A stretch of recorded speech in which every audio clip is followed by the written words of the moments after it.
Welcome to another episode of Unlock Your Child's Full Potential. I'm your host, Billy, and today we're delving into the secrets of nurturing a healthy parent-child relationship. Our guest, Sue Donnellan, is a seasoned parenting specialist with over 20 years of experience, helping parents end tantrums, sidestep power struggles, and build lifelong trust with their kids. Sue is also the brilliant mind behind the international best-selling book, Secrets to Parenting Without Giving a Fuck. In our conversation, Sue emphasizes the crucial aspect of creating a warm and loving home environment.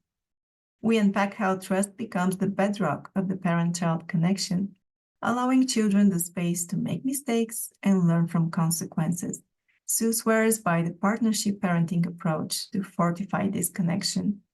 We explore effective parenting strategies for managing yelling, repairing relationships, and addressing sibling squabbles and parent-child conflicts. Sue passionately advocates for the magic of just 10 minutes of undivided attention a day, how it can be a game changer for your child's well-being. Get ready for insights that go beyond the surface, for an episode filled with practical advice on daily investments in your relationship with your kids. Let's dive in. Hi, Sue. Welcome to Unlock Your Child's Full Potential podcast. I'm so happy to have you here. Thank you for having me. I'm very excited to talk with you about parenting. This podcast is all about raising happy kids who are ready for the world. And I think that in order to have any influence and teach them the life lessons we want, we need to first nurture our relationship with them. And this is why I wanted to go deeper into how to create a healthy parent-child relationship. Maybe we can start by stressing out why it's important to create a warm and loving environment at home, why we should consciously invest in this relationship. Sure. Yes, relationship is vital and important. And I think that when it comes to our children, we tend to forget to frame our interaction with our kids in the idea of a relationship. We think we just need to be telling them what to do and how to do it. And we forget, or we don't realize that very soon they will be their own little individual self, making their own decisions and having their own thoughts and feelings, and that they'll be teenagers and adults. And that relationship is created and nurtured from a very young age. And one of the biggest components to a relationship is trust. If we as parents aren't creating trust early on by answering questions honestly and by allowing our kids to make mistakes and have consequences and allowing them to kind of just make their own decisions, that relationship then solidifies as they grow, and that trust builds and it makes the relationship better. So that when you do need to kind of put your foot down or have a conversation, it's more of a two-way street of respect and understanding. Is this why you call it a partnership? Yeah. Yes, because there's always a debate with parents about, I'm not my child's friend, or I'm my child's friend. Parents seem to be divided on two sides of the coin on whether they're their child's friend or not, and whether they should be. And I'm not debating that at all. What I am saying is that we are partners. We walk in step with one another, side by side, where we can help support one another, because it's not a relationship. It's not a hierarchy relationship where I'm up here, they're down here. And that is another way, by being a partner and supportive as a partner would be, that's how we build those relationships of trust. Yeah, I love that. Building trust. Any other ways we can consciously nurture the relationship with our kids? Like, how do we invest in them daily? That I love the word invest, because I've said for a long time that some of the parents that I'm talking to, and then I have my own 4 kids that are now, grown. But as we were raising the kids together, seeing the other children that they were friends with and the other parents and what decisions were being made in other families, it really became clear to me that we are not investing emotionally in our children. Their emotional needs aren't really being met, whether it means that they're moving from home to home in a single parent household, or their parent is working 2 jobs to try to support them, and they're not, there's a lot of things pulling at us as parents, And I kind of teach that we don't have to spend hours on end. Sometimes just 10 minutes a day of uninterrupted time will help nurture that relationship. That seems very So doable. it is way more doable than I think we think that it is. But kids are very, they're an emotional pull and a drain on us, and it's difficult, especially when we're working. And by the way, any mom that's a stay-at-home mom is a working mom. So whether you're home and whether you're splitting your time outside of the house as well as inside and being a parent, it's a real drain on us. It's very difficult. It's every single day we're seeing something new. Every single day is a challenge. I think it's important to think and just be kind of strategic about the way that we have our interactions with our kids, making sure their emotional needs are being met. And you can't have a child trust you with their emotional needs until that trust is built and that relationship is built. So all of it kind of fits in together and grows together. So do we have like a step-by-step plan on how to build that relationship, or some examples of what to do in those 10 minutes a day? Every day is different in terms of what we're seeing with our child. So I tend to tell parents and work with parents, asking them to ask questions. So train ourselves to not be on our phones, not be distracted, really be intentional with our time and our thought. And it takes really a lot of practice. Again, the word intentional is very important because it's very strategic, very planned ahead. And when I work with parents on behavior challenges, I have a whole strategy that we talk about parenting in advance. And parenting in advance just means let's talk up front about what our objectives are. So our objectives are meeting the emotional needs of our children, investing in them as individual people, getting them to figure out where they add value in the world. So a lot of that is asking questions, getting them to be thoughtful about connecting with their gut and connecting with themselves and being asked questions and then being able to answer them freely without judgment. I have a whole chapter in the book called How to Get Your Kids to Tell You Everything. And it really lays out pretty much step by step there about how to get them to trust you. That's brand yourself as unshockable. Make sure that when your kid says something to you, you're not overreacting. Because if they think that you can't handle information, they're not going to trust you. So I have a whole I have many chapters, but in that one chapter, I kind of boil down the various points of what we can do. So invest in them emotionally, ask them a lot of questions, but then let them answer. And whatever they're answering is okay. We're not going to judge. Now, if they need some course corrections, we can give them other things to think about. But I like to frame it when I'm working with parents as sort of injecting wisdom in them at every step. So we're the adult and we do have a lot of the answers and we need to be able to share that with them. But if we're asking them questions and getting them thinking and we're having a thoughtful partnership conversation, then we can be in a better position to give our insights and to share our wisdom and to help our kids become wise beyond their years. And I also do have a chapter in the book about how to create wisdom and help them make decisions. So I'm really big about big picture and getting our kids to think big picture and to help solve problems by thinking in a circular pattern of every different possible way that an outcome could play out and how would that look, and then you choose what you think would be best. So there's I love that. Yeah, it's all in the book. Like I say, parenting up front. It's a lot of intentional thought. It's a lot of just thinking up front. And because as parents, again, we're seeing things for the first time and we're reacting. And we find, and I was the same way. I was yelling at my kids all the time. I had triplets. I had an older kid and triplets. And then I went from 1 to 4 kids and I was overwhelmed. And it's very hard to be a parent. And when I found myself in this reaction mode all the time, it was really creating a lot more stress on me. So you kind of have to stop and take stock in your day and in your interactions with your kids and just be a little bit more disciplined about how the day unfolds. But you can choose the 10 minutes of uninterrupted time that you want to spend. No distractions, asking questions, listening actively and intentionally. And it can even be 5 minutes and 5 minutes. And anyone listening to this podcast might think 10 minutes, oh, that's nothing. Well, it's everything. And every day, you're building and you're creating trust and you're deepening that relationship to where they will tell you more.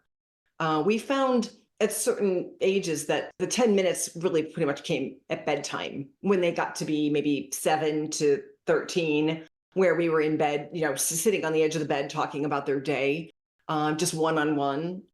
But whatever works in your family, and every phase is different, there's a variety of ways to make all of this work. So it's one-on-one. If you have, yeah, like you said, you have triplets, you cannot be with them at the same time. It has to be one-on-one time. And maybe it has to be when they seek your attention, right? It's not when you decide to give them these 10 minutes.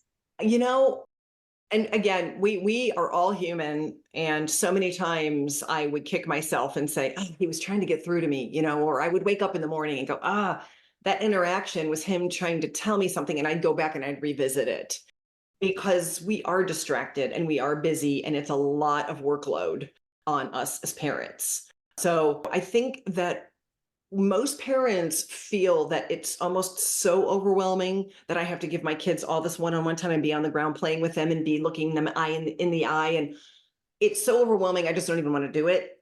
Whereas when you realize that your kids respect and admire you for doing your own thing, having your own hobbies, having your own job, or whatever you're doing that doesn't involve them, they really enjoy that one-on-one time a lot more when you are busy doing other things, even if it's just a hobby in the house or whatever. Kids need to know that there is a hierarchy.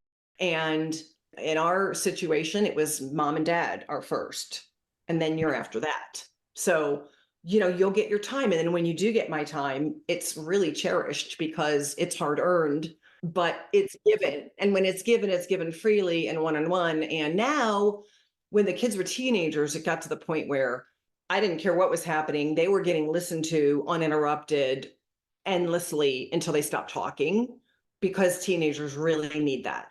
What about if they interrupt each other? Like you're talking to one of them and then another one comes in the room and wants your attention as well. So it could become a conflict.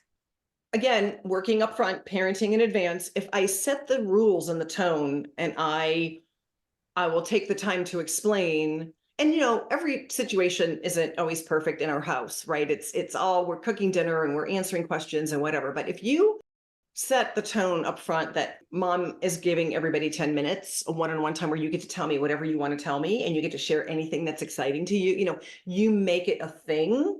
And then you say, I'll give you 5 and 5 or what, it's not like you're limited, but set the tone of the parameters.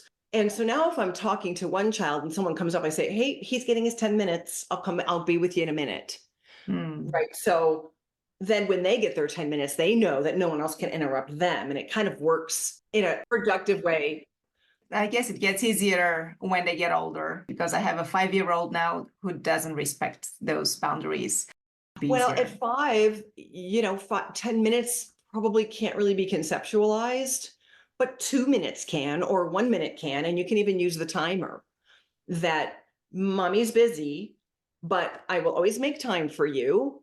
And you get, a minute or whatever you think. And sometimes you can set the timer and go, I'm all with you right now. What do we, tell me everything that is you're thinking or feeling or whatever. There's a variety of things you can do even at 5 to teach boundaries and parameters and what you're trying to tell them.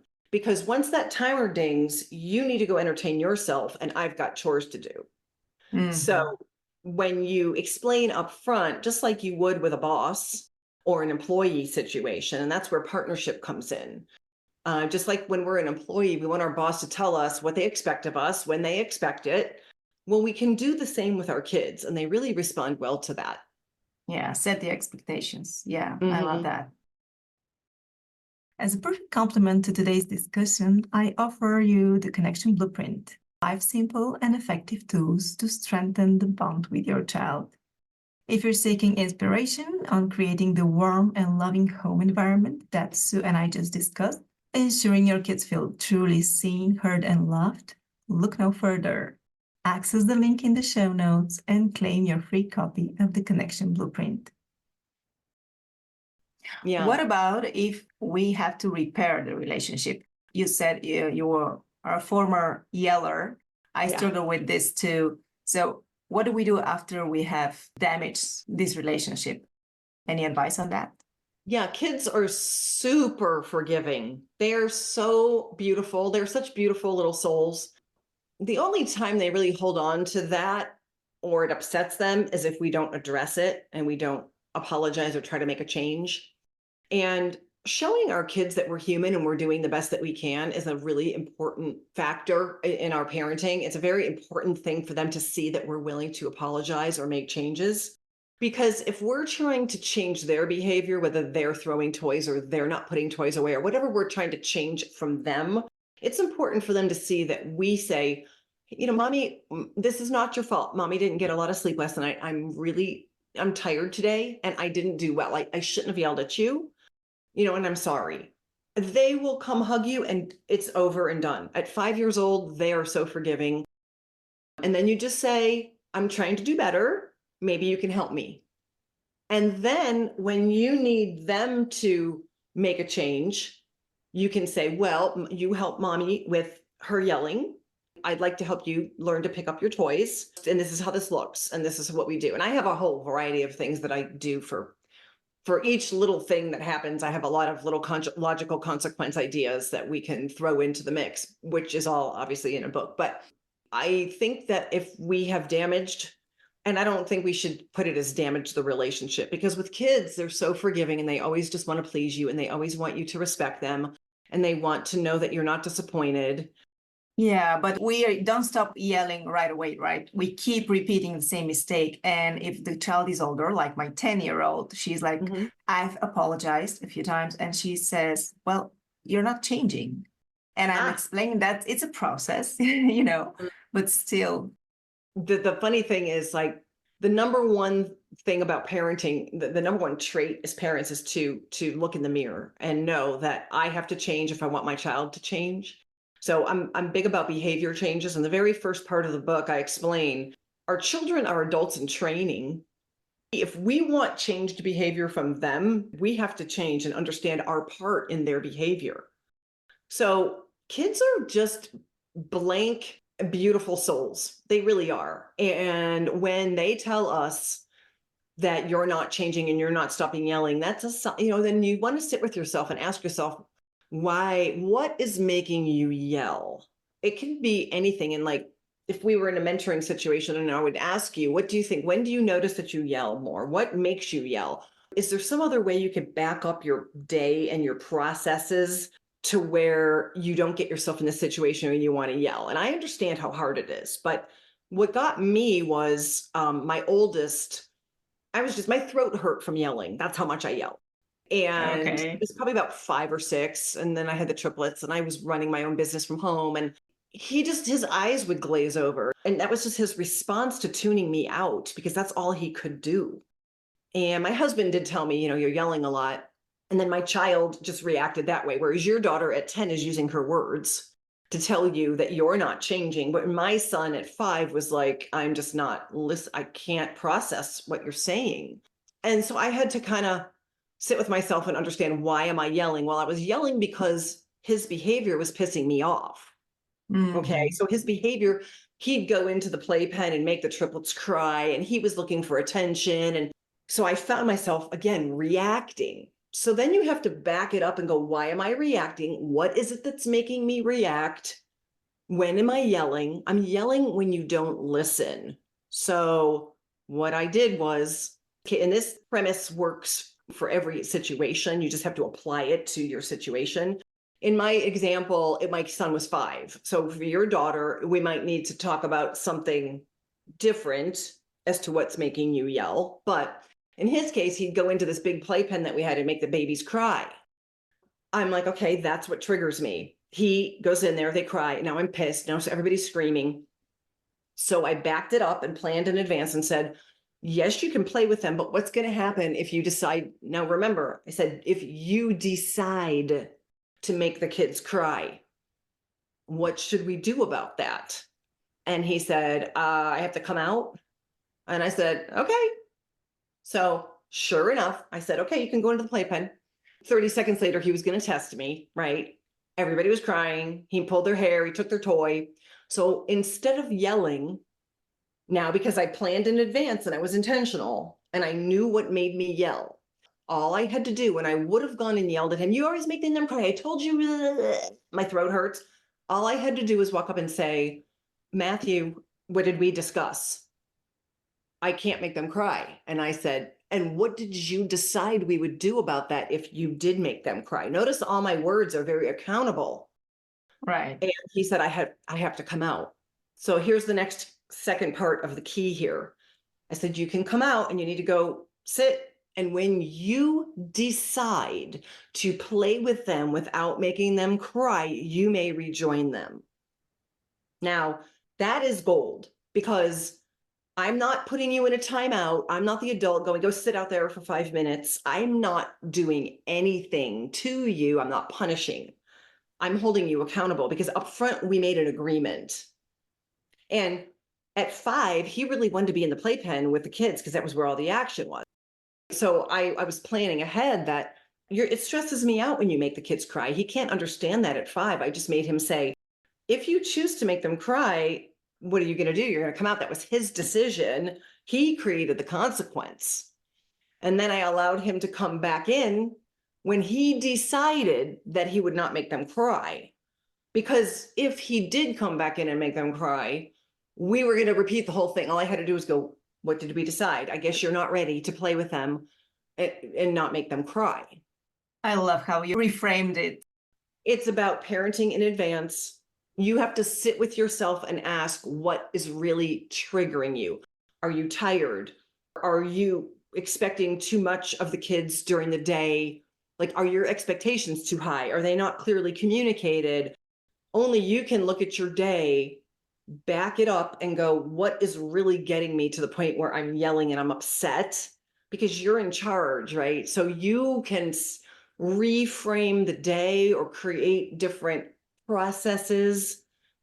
There's always ways to change the behavior, but it starts with us. I do agree, yeah. And I am getting better, don't get me wrong, but I still find it so difficult when they're bickering, when they're fighting between each other. And this is what triggers me most. I apologize, of course, and I am working on that, on responding versus reacting. If the bickering gets you mad, then you can parent that in advance and you can have a little family meeting during the day. So whenever in the morning, before they start bickering, when everybody's calm, have a little family meeting for a minute, for 30 seconds. Say, hey, to your daughter, you know how you wanted me to stop yelling? Well, what makes me yell is when you and your sibling bicker. So let's make a new rule that if you guys can't be in this, so is there a 5-year difference between them? There are 3 girls, actually. It's 5, 8, and 10. So it's a mix. Yeah. Have a meeting with all 3 of them and say, you know how mom is working on yelling? Yes. Right. You say, okay, here's how you're going to help.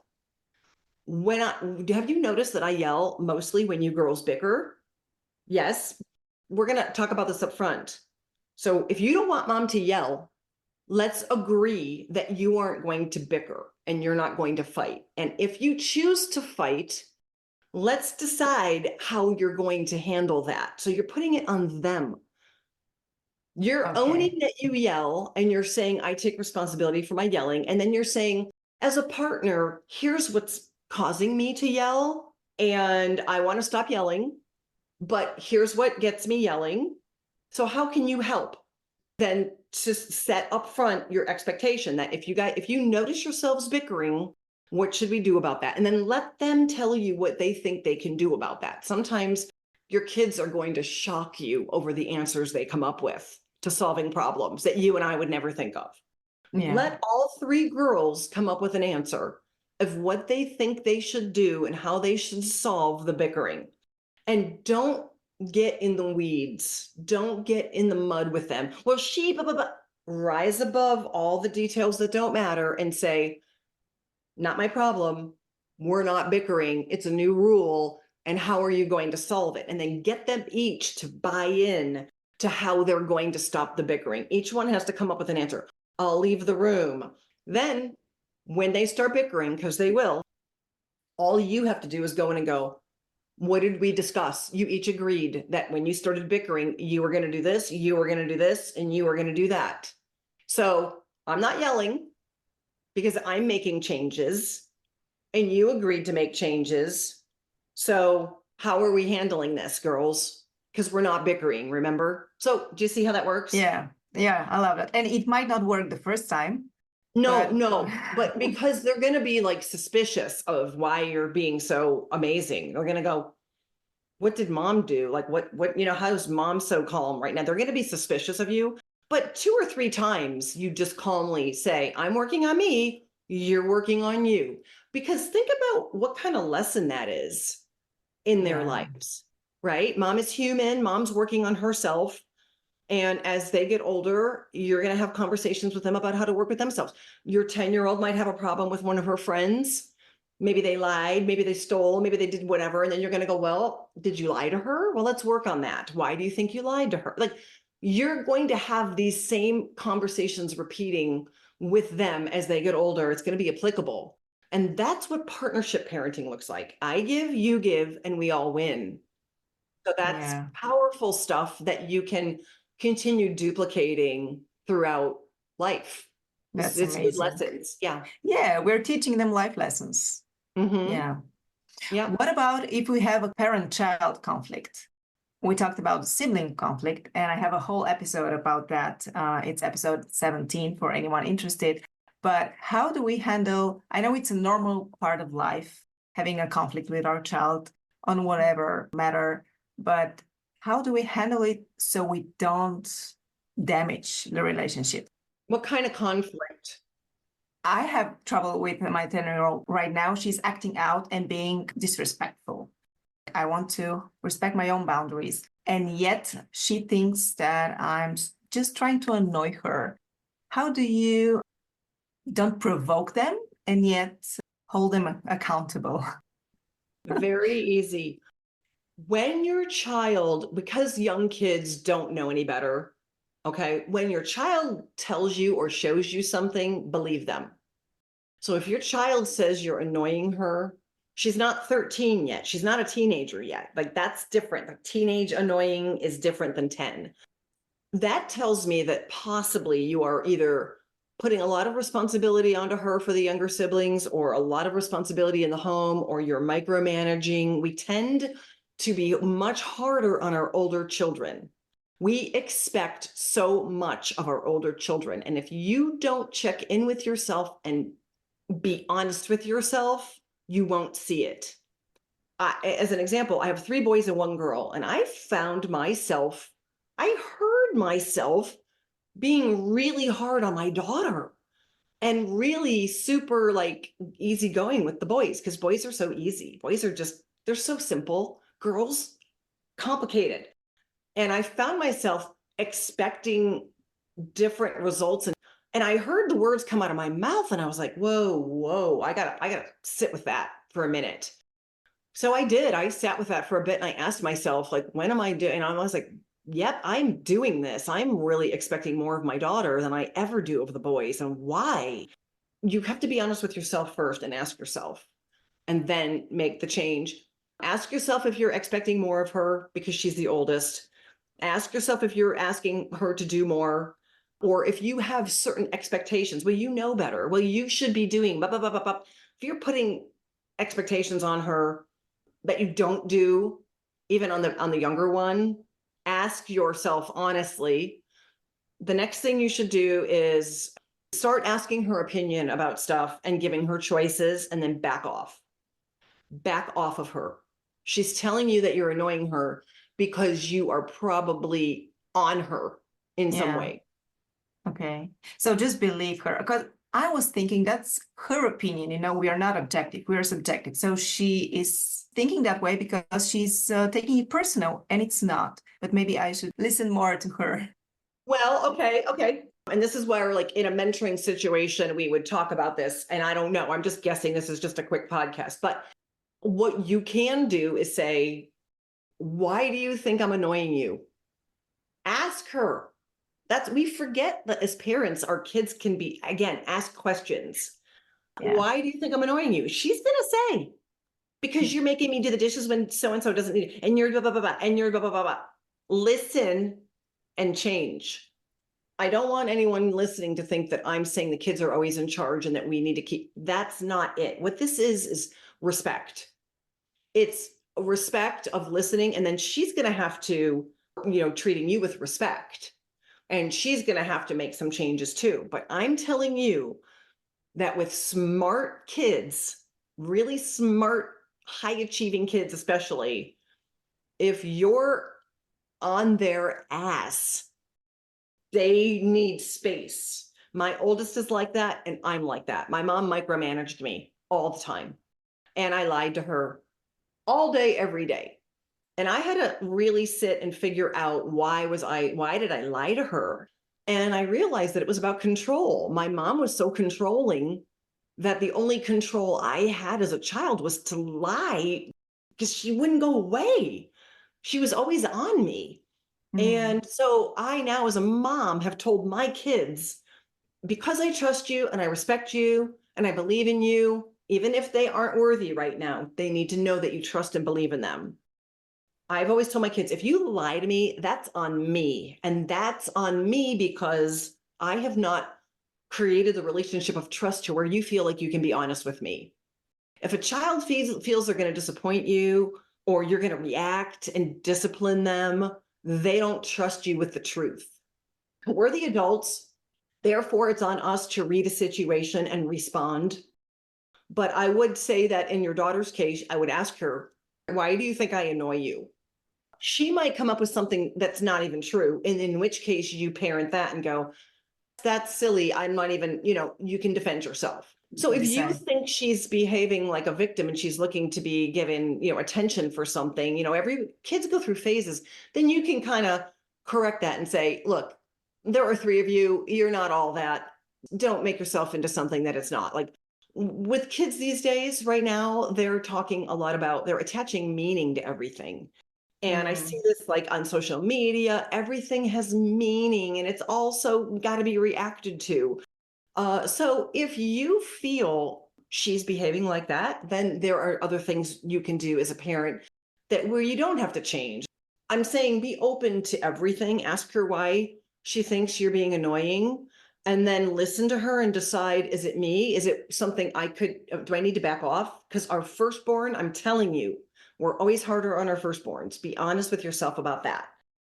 But if you feel this is just her overreacting about something, now you have a chance to tell her that she's, attaching meaning to something that's not there. And I think in our endeavor to equip our kids with essential life skills, we find ourselves constantly pointing out their mistakes and correcting them. Yes.